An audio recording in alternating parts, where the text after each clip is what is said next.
Well. Star Wars Book of Boba Fett trailer is up.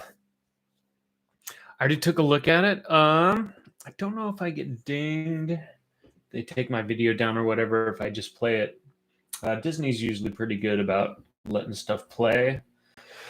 But I did some Warner Brothers stuff with like Suicide Squad and Snyder Cut, and they flagged me and made me take it all down and all that kind of stuff. So I'm not going to run it, but you should definitely go check the trailer out. I'm going to just click through it and look at some screenshots, though. Looks good. Yeah, Merry Christmas, us.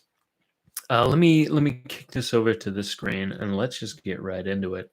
I do want to talk a little bit about the trailer, not about the trailer, about the show and my expectations for it. But let's pull up the trailer.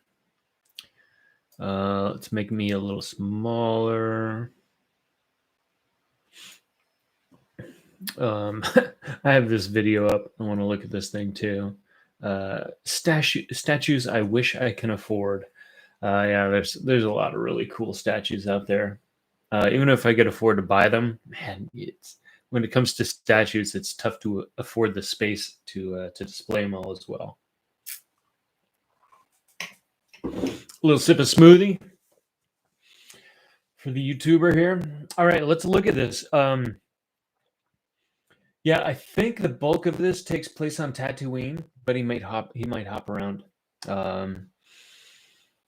Trailer opens up with a shot, and we get to see one of these little guys. If you don't know what these are spiders from the. They were in the original Star Wars movie, and they're actually they're droid spiders that carry around the brains of monks. They're these Bamar monks whose whole monastic journey is to divest themselves of everything physical, and what they end up with is they eventually they're just brains in a jar. So they use these droids. I think they're like B-19 or B-16 droids, something like that. That when they need to move from one place to the other, the spider picks up their brain jar and carries them around. So kind of cool nod to Tatooine there. A couple things that are like pretty classically Tatooine sand, obviously. But Gamorrean guards, that kind of stuff. There's his armor, right? So at the end of at the end of Mandalorian season 2, in that in credit scene, I need to move K2SO. He's in the way of my my scroll bar here for the video. Yeah, at the end of Mandalorian season 2, we see his armor. He's all freshly repainted when he goes in and kills Bib Fortuna and takes over Jabba's throne room. He's looking a little more dinged up. So yeah, Boba's been doing a little bit of work. Yeah, his breastplate's all banged up. I mean, not as bad shape as it was when he got it back from Cobb Vanth. But our boy's been putting in some work. The other thing I noticed is he seems to have healed up a bit. Like in the Mandalorian season 2, his face is all messed up, like the top of his head. I guess maybe more the top of his head than his face.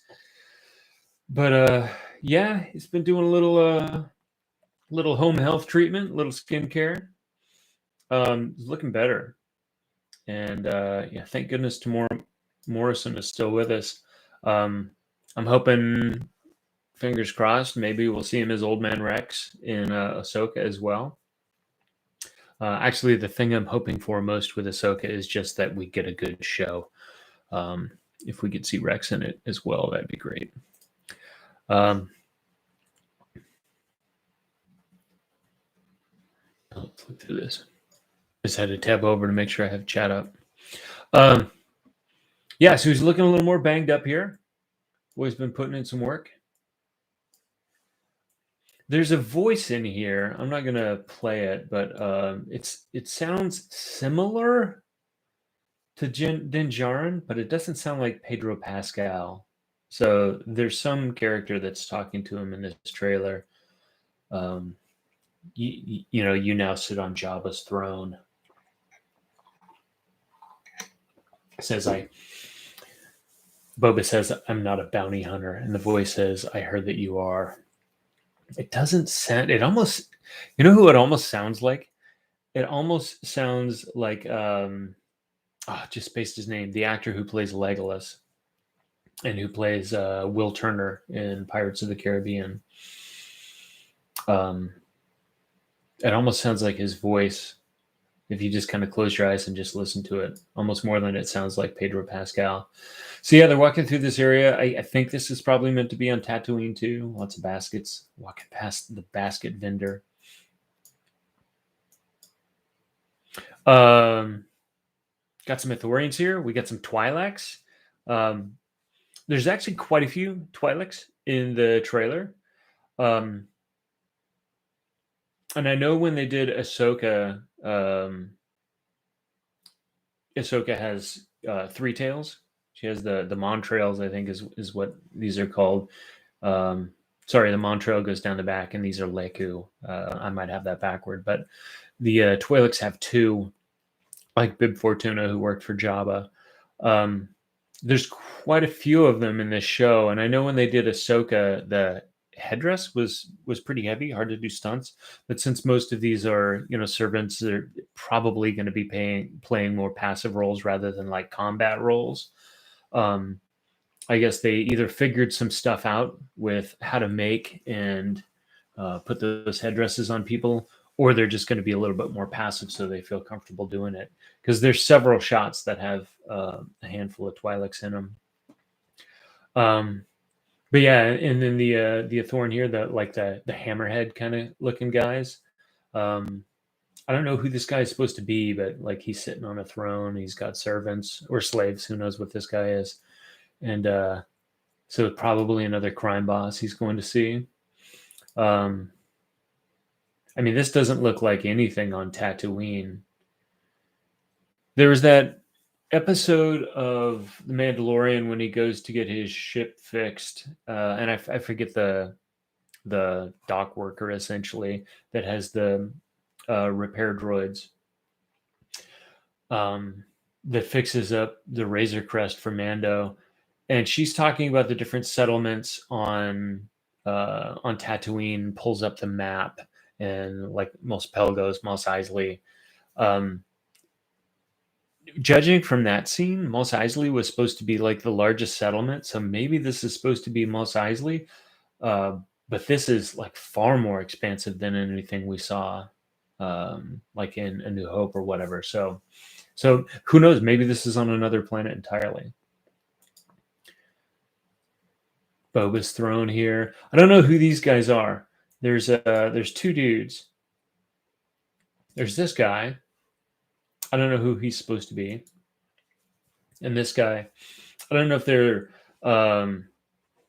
working for Bib Fortuna and they're part of that throne battle scene where he kills Bib Fortuna.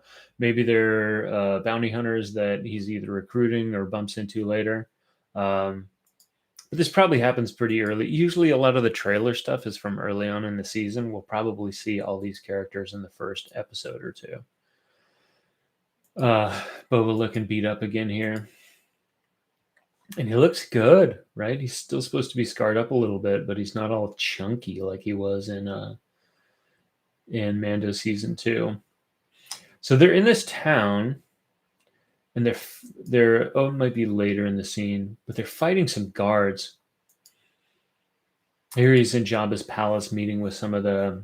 He's got the Transdoshans like Bosk, the bounty hunter, kind of the classic one of the classic bounty hunters from Empire Strikes Back. That scene where Darth Vader's giving them the orders to hunt down Han and Leia. But yeah, they got some Transdoshans, a hunter race.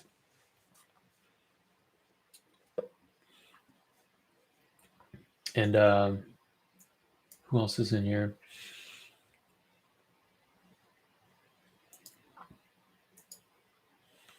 Gamorrean guards.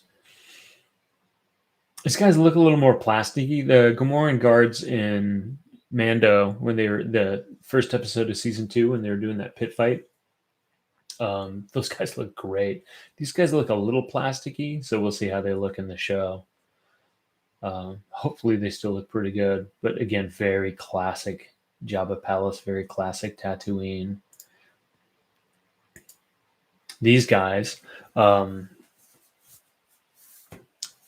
we've seen them a few times. Obviously, they're the what's the guy's name? Ponda Baba was in the first Star Wars movie. They're called Aqualish, but we've seen them more recently. Cara Dune in her intro in Mando season 2 was fighting a gang of these guys that had been, I don't know, raiding or robbing on the planet where she became a marshal for Grief Karga. So we've seen them a few times, and then the original guy from Mos Eisley in the cantina scene, Ponda Baba, he was running around with Dr. Istvan, I can't remember how to say his name. But they've got a whole backstory now. I can't remember him from the Solo movie, but like they were supposed to be working with Dryden Voss, the bad guy from the Solo movie. And anyway, they're here again. These Klingon looking guys. They're like Cluians or something. Clunians? Can't remember their name. But yeah, it looks like lots more aliens. And obviously, we get our Tusken Raiders back. Where are they at? There they are. Again, classic Tatooine. Get our Tusken Raiders back. Slave One. Not allowed to call it Slave One anymore. Everyone's still going to call it Slave One. And more scenes here. Then they have Boba and Ming-Na Wen's character fighting these guys with red shields.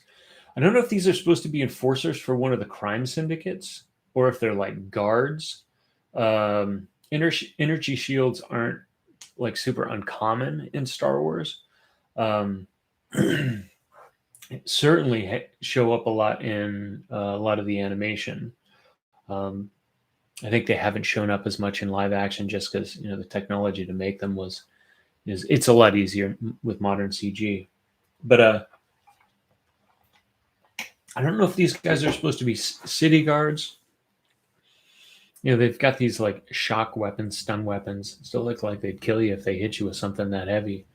But maybe they're supposed to be more policing enforcers than like an attack force. But yeah, they could be one of the other crime affiliations, Crimson Dawn or something. I guess in the comic books, there's some crossover event that's going on that talks about a new Crimson or Red something crime syndicate. So maybe they're trying to tie into that. I don't know. I guess we'll see who these guys are. But Boba certainly lets him have it. Looks like he's still got his gaffy stick.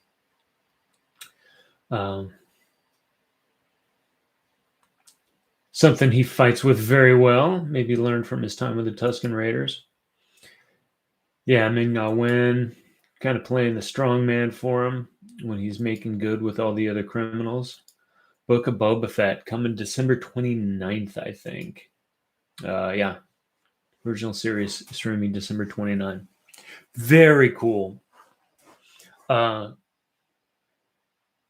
I am more excited for Book of Boba Fett now than I was at the end of season 2, I think. I've talked about it before. I'm just going to leave this up. Actually, let's get a good pick. Let's get Boba with his helmet. There we go. Let's make that full screen. Boom. Yeah, I've talked about this before. The Disney Plus show I'm looking forward to the most, the Star Wars one, is Andor. At least this coming year. If Ahsoka comes out in 2022, that's going to be the one I'm most anticipating and the one I hope they get the most correct. But I haven't heard a release date for that. I would be surprised if that was 2022. I'm thinking it's probably 2023, but who knows? Maybe. But yeah, Book of Boba Fett was interesting. Obviously, I like Boba Fett just fine. He's not my favorite bounty hunter in the Star Wars universe. That's Cad Bane, easy. But well, not easy. I mean, Boba's probably number two. He's very cool. Boba Fett's very cool and inspired a lot of. Well, it probably inspired Mandalorian and that entire all the Mandalorian stuff in Clone Wars too, which is awesome. But yeah, I was looking forward to Andor more, to Obi-Wan more. Looking forward to Mandalorian season 3 to see what they do with Mando and Grogu. I love those little guys. But this trailer has me more interested for Book of Boba than I was at the end, because it looks really good. I mean, just visually, it looks great. They're including a lot more alien races. I know we had the episode with the frog lady that had a fair bit of. They had the calamarias in there. That had so season 2 just in general had more aliens, but looks like they kicked it up even more for Book of Boba, and I'm here for it. I want to see it. They look good. The thing I'm worried about with this is if they're going underworld, right? If they're going criminal organizations, the underbelly, the seedy underbelly of the Star Wars universe, and Boba's going to try to like take over Jabba's corner of that and rule it. He's got to be ruthless and competent, and it's almost like they're setting him up to be this kind of boardroom consensus builder. And I don't know how that'll play. And I can only equate it to well-written stories that I've read and well-made movies that I've seen. What works in crime fiction is not necessarily friendly good guy hero types. Donald Westlake writes the Parker novels. He writes under a pseudonym. I don't think he uses Donald Westlake for those, but there's a billion of them, and they're all fantastic. I've probably read 13 or 14 of them. I don't know how many there are, but there are a lot, and they're great reads. And it's this character Parker is a criminal. If you've ever seen the movie Payback with Mel Gibson, the Porter character in that movie and in fact, the plot of that movie is based off of one of the Parker novels. Porter is arguably more likable, as much as Mel Gibson is the bad guy in that movie. He's I don't even know if it's arguably, he is more likable than Parker in the novels. But you're not rooting for the bad guy in a Parker novel or in Payback because he's likable. You're rooting for him because you're seeing a master craftsman performing his trade at an immensely high level. And that's when you read a Parker novel, there are moments and flashes where you see humanity out of him. So it's not so unrelatable that you can't understand the character. You don't know what motivates him. There's enough humanity there that you get it, right? You understand what this guy wants, why he makes the decisions he does, why he keeps the people around him that he does. But he's not a good person. At his core, he is willing to do things to other people solely for his own gain and his own advantage, to his own purposes, willfully so. And he's not a good man. He's not a moral man. But it's fascinating to watch because he's incredibly talented at what he does. And if you've never read any of the Parker novels, you should. Like, there's all kinds of references to jobs that have happened in the past, right? When he assembles a team for a new job, he pulls from past experience. You're a criminal. You probably don't want to work with a lot of strangers. You want to work with people you know and you trust, you've worked with before, so they can be circumspect, right? You don't want to end up working with an undercover cop or something. So he refers back to a lot of previous jobs that have gone well, but the novels are predominantly about the jobs that didn't go quite so well. And as a talented professional, when something like that happens, as an exceptional professional, really, how do you what do you do then, right? How do you make lemonade out of a job that's throwing you nothing but lemons? And what does this very selfish, very evil man, essentially, how does he get out of these situations? How does he turn that to his own advantage? Um, that is incredibly well written crime drama. Um, the way Disney has pursued their heroes and villains lately on the Marvel side of things has me a little concerned for their attempt at this. What gives me hope is that with Dave Filoni, John Favreau's uh, recent string of successes, pretty strong successes with the Star Wars franchise, is that maybe they won't be forced into that kind of Marvel mold. But Marvel, excuse me, Marvel has had a string of villains that they've tried to and Disney too, with like the Cruella and stuff. They're trying to take villains and humanize them and make them relatable by making them likable people. And I think if, like the Parker novels, like the movie Payback, like The Godfather, if instead you make a story where you have not good people, not likable people, not somebody you want to be a buddy with, but somebody whose commitment and drive and ambition and skill and ruthlessness is is not something you would aspire to. You wouldn't want to be that kind of person, but you just have to admire. Um, I think if they do that with Boba Fett instead of trying to make him like this likable good guy, I think they're going to do pretty well. If they fall into that Marvel trap where, oh, the villain is their motivation is in the right place. It's just their methods are somewhat questionable. And oh, the end they're working to is something we should all, hope for and aspire to.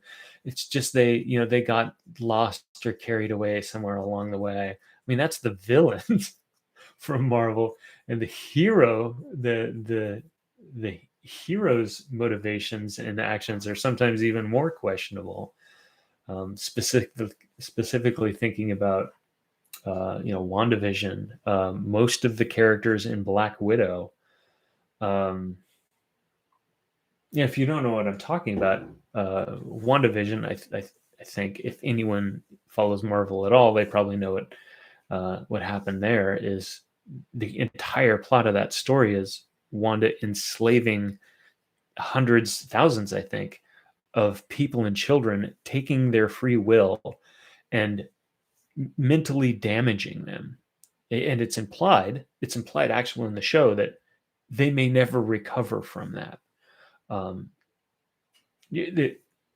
Probably, certainly, you wouldn't expect them all to recover from the trauma of it, but from the actual mental impacts, physical impacts of having their brains messed with for over an enduring period of time. I think it's implied that it happened for months, and the other heroes give her a pass on that. There's one of the other characters that I think we're supposed to like and have empathy for. At the end, says they'll never know what you sacrificed.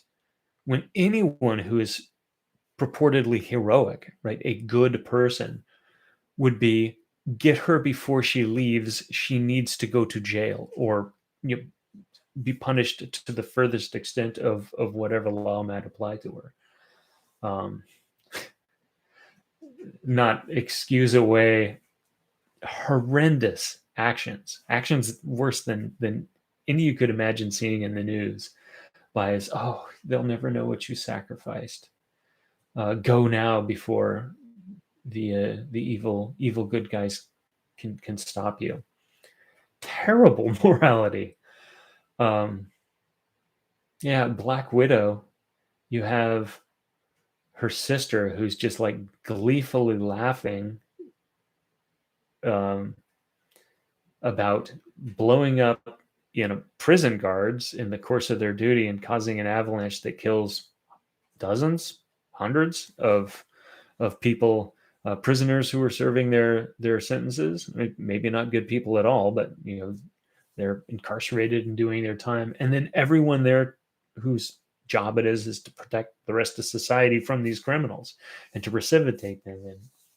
And she's just gleefully laughing while she kills them, and then turns out their surrogate mother is the woman who developed the mind control that's this terrible oppression on all these young women. And at the end, she gets a pass. She's like, she hurts her leg or something. So, I guess it's okay that you spent your lifetime enslaving young women, and taking away their free will, because you helped blow up your boss's super slow falling spaceship, so you get a pass. Yeah, no harm done. Anyway, that's Marvel's morality for their heroes and their villains right now. That's Disney's morality for their heroes and their villains right now. And I really hope we don't see that in Star Wars. I really, really hope we don't see that in Book of Boba Fett. Like, how amazing would it be to have a payback Parker style story in the Star Wars universe? It would be fantastic. Absolutely fantastic. I will tell you how well that character plays. In Mel Gibson's Payback movie, Parker, or Porter, they call him in that story, is a criminal, and the entire plot is a revenge story. And when you write fiction, one of the things you're taught is revenge stories don't work. They're really, they're kind of a boring thing to follow along with. And the fact that Payback manages to do that and make it an incredibly engaging movie, and the first Parker novel does the same thing. It's basically this guy's been done wrong, and he wants to get revenge, and he does, and that's the end. And a lot of time with revenge stories, they're not necessarily very satisfactory ends. I'll give one that's a little bit more kind of mainstream. Netflix's first season of Luke Cage. The first 2/3 of that show were fantastic, like rivaled Daredevil season 1 in quality, like super engaging. And it was Luke Cage, like this unstoppable force, against Cottonmouth, a crime lord. And talk about humanizing a villain, like a tragic story in his own right. But ultimately, his story kind of explains why he got to where he got, but he still got there. He was a loathsome villain. And from the moment, spoiler for a 10-year-old, whenever Luke Cage was made, Netflix show, from the moment Cottonmouth dies, Luke Cage turns from a battle between good and evil, battle between essentially an ex-cop and a mob boss. It turns into a revenge story, one that kind of comes out of nowhere. So even as far as revenge stories goes, it's pretty poorly set up. But his brother, who he didn't even, half brother, I guess, who Luke Cage kind of wasn't even aware of was a relation, is out to get Luke Cage because Luke Cage was the son his father always wanted, and the brother out for revenge feels like the love of his father and his birthright was kind of stolen and given to Luke Cage, this half brother, something like that. And it just falls incredibly flat because it's not a very moving motivation. It's not something I think humans are wired to have a lot of empathy for. Is obviously people have um, thoughts of retribution and revenge, but it's generally not something that's applauded to act on. Usually we have those thoughts, but we think better for ourselves and of ourselves, and we rise above that. Right? There's the old accolade about an apology. It has to go two ways. I have to, if I'm apologizing to somebody else, I give up my pride to make the apology. They give up their resentment to accept that apology. They don't have to forget, right? They don't have to, expunge from their memory the fact that I did something wrong to them, but they give up their resentment for it because I've given up my pride to ask for forgiveness. With a revenge story, you take those kind of basic tenets of human decency, and we're like, yeah, but we're going to act on that revenge, those moments of revenge motivation. And it's not something we have a lot of empathy for as readers or as viewers. And it's also not something that really holds a lot of interest for a long time. So what are they going to do with Boba Fett? I don't think they're going to do a revenge story, but they're going to do this crime boss story. And I really hope for them that they don't try to make Boba Fett the good guy, right? A little bit of the hooker with a heart of gold, sure. They can put those humanizing moments in there. But he needs to be a bad man, willing to and actively doing bad things. But I want them to make, this is Boba Fett. He's supposed to be the most feared bounty hunter. He's not, Cad Bane is, but he's supposed to be the most feared bounty hunter in the galaxy. He's got to earn that. And he needs to do that by being ruthless, by being violent, by being smarter, faster, and more willing to do the things that his opponents, his competitors, won't. If they try to make him the hero, the savior, I think there's plenty of space and plenty of characters doing that in Star Wars. I really hope they commit to doing the bad guy. And obviously it's Disney, so it's going to be PG-13 or whatever their Disney Plus metric is. We're not going to get a gruesome, violent, amoral show. But we can get a strong villain that we really like because of his competence and his exceptional prowess. Just because it's been done. It's been done really, really well. Very high effect in literature. Anyway, that's my thoughts on the Boba Fett trailer. I didn't know this was coming out, so it was really cool to see it today. And probably give it a watch another time or two just to see if there's anything I missed in it. But yeah, let me know in the comments if you're looking forward to the Book of Boba Fett, or if it's more interesting now having seen the trailer. But for me, I'm pretty hyped for this now. I was looking forward to it, obviously, but kind of just waiting to get to shows like Obi-Wan and Andor. But after seeing the trailer, I'm in. Hook me up with some Book of Boba Fett. I almost wish it was longer because I think it's only supposed to be like six episodes or so. But very, very cool stuff.